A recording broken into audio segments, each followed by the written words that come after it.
दोस्तों इस समय हमारी मौजूदगी है नंदगांव में। नंदगांव ये पड़ता है चांदा में। चांदा जस्ट हाईवे है ये। पेट्रोल टंकी से थोड़ा सा दूरी पर जौनपुर रोड पर ये नंदगांव है। ये बोर्ड आपको दिख रहा होगा।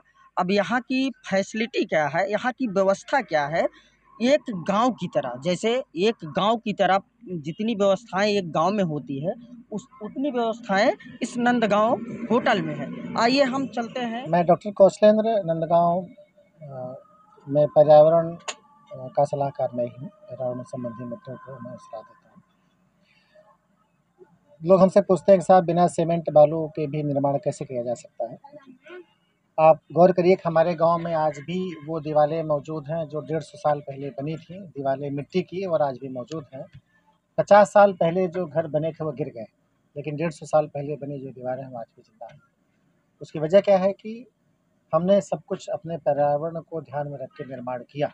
150 साल पहले हमारे पुरखे ये जानते थे कि हम निर्माण कैसे करें जहाँ आने वाली जनरेशन सर्वाइव भी करे और हमारा पर्यावरण जो है वो कोई उसको नुकसान भी न पहुँचे।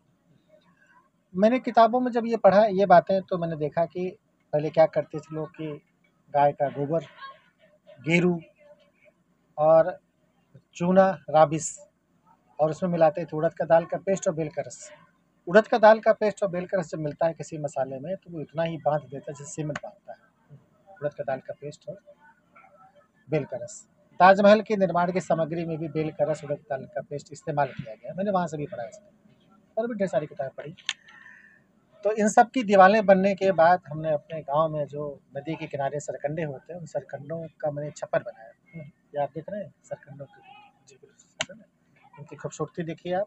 और इनका सबसे बड़ा फ़ायदा ये होता है कि गर्मी में ठंडक लगती है, ठंडक में गर्मी लगती है। ये ऑटोमेटिक एयर कंडीशन है ये सारी चीज़ें जो है।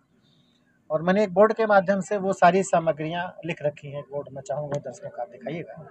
उसमें हमने सब लिख रखा है, उड़द का दाल का पेस्ट, बेल का रस, चूना, राबिस, ये सब लिखा है।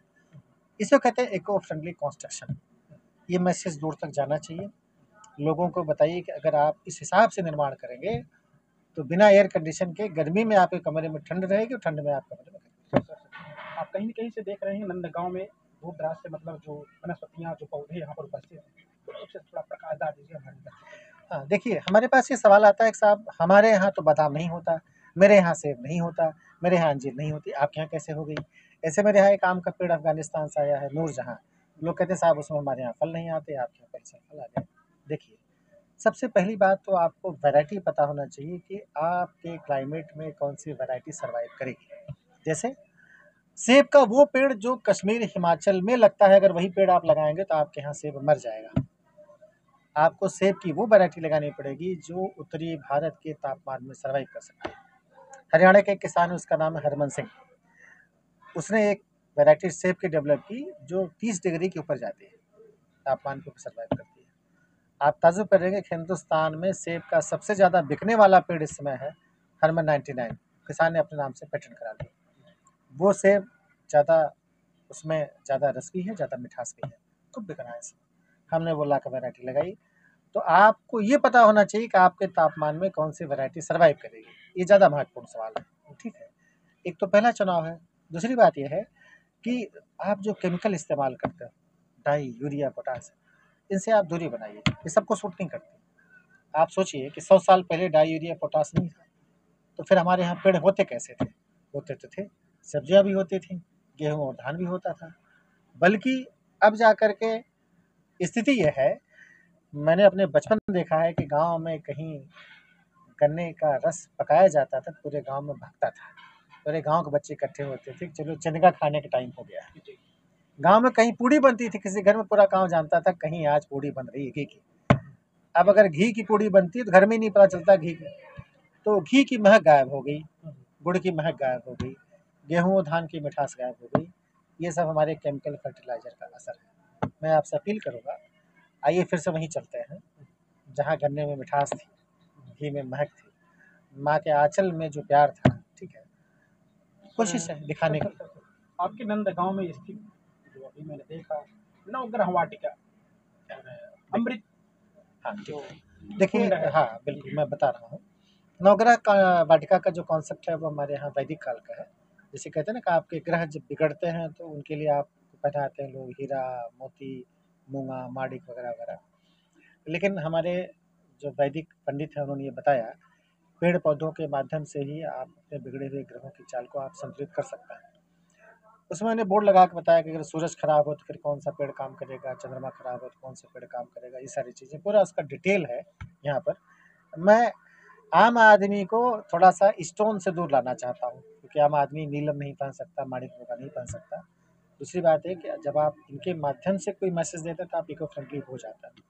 इस अमृत कुंड की आपने बात की, तो मेरे यहाँ जो हमारा ग्रेटर इंडिया था, जिसको आप अखंड भारत कहते हैं, जो चंद्रगुप्त मौर्य के काल में था, जो सम्राट अशोक के काल में था, ग्रेटर इंडिया यानी हमारी सीमाएं बनती थी अफगानिस्तान, हमारी ईरान की सीमाएं बनती थी।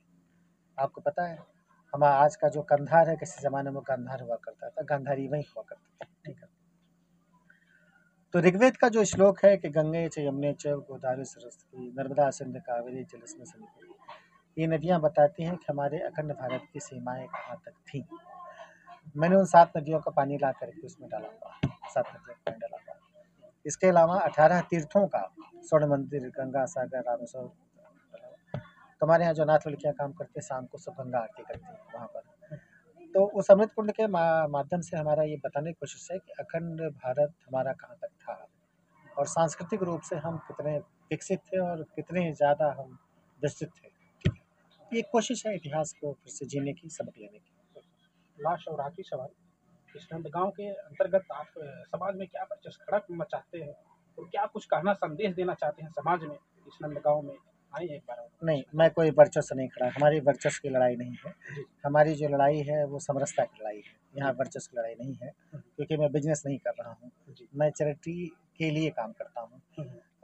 मेरे जो मुझे प्रॉफिट मिलते हैं, उन जो मुझे पैसे मिलते हैं उस माध्यम से मैं यहाँ लड़कियों का इलाज कराना, जो उनके बच्चे हैं उनका एजुकेशन देना, उनकी शादी कराना, ये मैं किसी भी वर्चस्व की लड़ाई में मैं कहीं शामिल नहीं हूँ। मैं केवल समरसता की बात करता हूँ। मुझे जब भी 2 पैसे मिलेगा तो मैं इन्हीं लड़कियों के ऊपर मैं खर्चा करूँगा। मैं किसी व्यापार के, किसी राजनीति के वर्चस्व की लड़ाई में शामिल नहीं। बहुत बहुत धन्यवाद।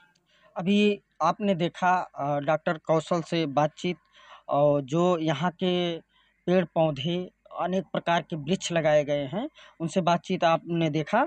और बने रहे पीबी न्यूज़ भारत के साथ। मैं रिपोर्टर फूलचंद निषाद, सहयोगी जियालाल के साथ।